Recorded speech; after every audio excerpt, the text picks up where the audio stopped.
Always amazing to talk to our dear friend Dave Rubin in the free state of Florida in the United States. Lovely to see you, mate.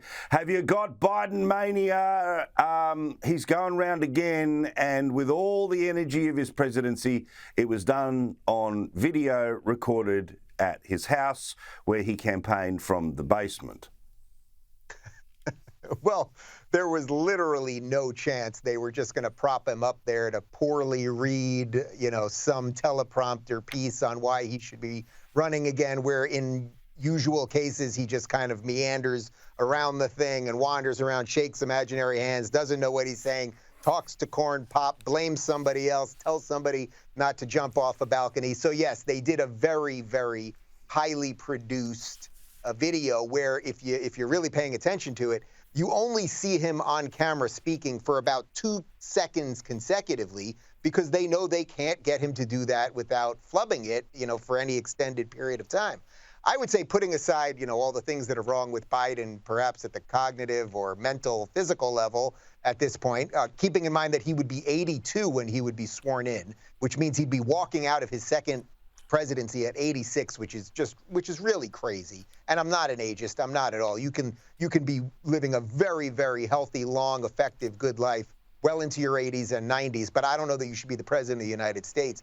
But it's more about his policies that have been horrible, related to crime and inflation, and of course COVID and mandates that, even though they're gone now, should not be forgotten, and everything else. So I'm not very excited for round two. Can you tell? Well, but also at the heart of the political strategy of how the Democrats plan to win in 2 years' time, there's kind of this Batman and Joker effect, right? Which is, we are Batman to the Republicans' Joker. You need us to take them on because they are the supervillains, as opposed to saying, this is what we will do to improve your life, or this is the record we have to run on of improving your life. But that said, if you have a look at 2020, if you have a look at 2022, this actually works. What does that tell you about the discourse, the politics, the mindlessness with which people vote? And I've got to say, to me, the depths of the American modern political world was the Pennsylvania Senate race last year, which was between a vegetable and a TV doctor. And people were passionate about their choice. Quick sidebar on that. I happened to see Dr. Oz at a party about 2 months ago after he had lost to John Fetterman, who has spent the better part of his Senate career in a mental institution, I think, effectively, for depression. And poor Dr. Oz, I didn't want to, but I kind of wanted to hug the guy and just be like, how that happened. I'm so sorry. I'm so sorry. Anyway, look, what you're really talking about there is that the Republicans seem to have a really bad branding problem.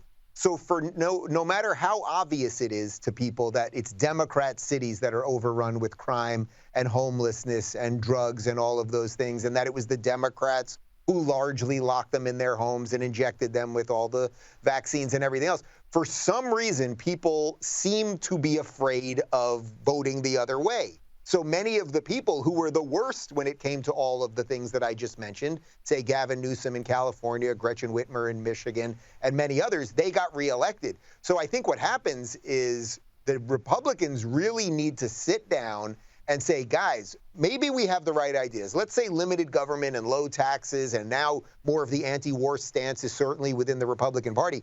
But for whatever reason, we do not win elections. So we've got to figure it out. Now, from where I sit, as you pointed out, in the free state of Florida, I think we've got the guy who can model that for the country in Ron DeSantis. But the Republicans are going to have what is looking like a pretty nasty primary, and maybe that's the best thing, just have it out in front of everybody. But that, to me, what we're doing here in Florida is the thing that we should be exporting. As they've been saying in Florida, make America Florida.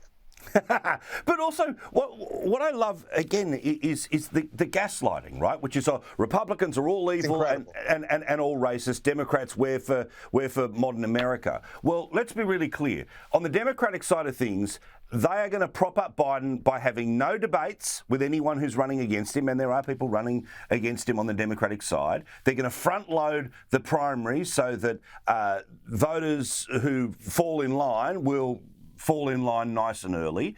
Compare that to the Republican debate, which is going to be between, potentially the free man of Florida, the orange man of Trump, the Indian American of Haley. Vivek Ramaswamy will be there as well.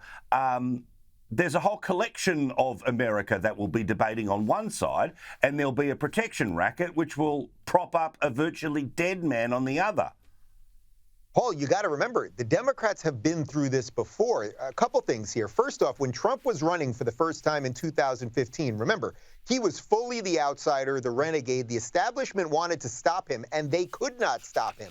The RNC, there was nothing they could do to stop him, and he rampaged through those primaries and won because the RNC played by the rules that were set up by the party. Now, the Democrats, it was very different than that. Remember when Bernie, really in 2 elections, but especially against Hillary, and then it happened again against Biden, Bernie had the support of the base and seemingly was going to be the future of the Democrat Party. Now, I'm not on board that socialist future, but it seemed like it was going in that direction. And then we all know that the Democrat Party cut some sort of deal with Bernie and the other candidates so that they could hand this thing to Biden because they felt he was more electable. So the Democrats, without question, their machinery, the DNC machinery, plays much dirtier than the Republican side does. I think they play dirtier when it comes to how elections are actually certified and the whole processes that go within that.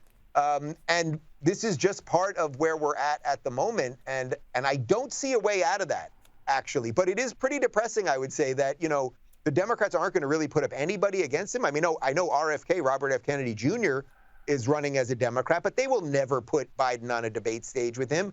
And certainly, I think most sane people would be looking at Joe Biden going, well, why not just have a primary? Like, clearly he's not at the top of his game. Why not have a deep bench ready to roll, even if you're looking at an election beyond that?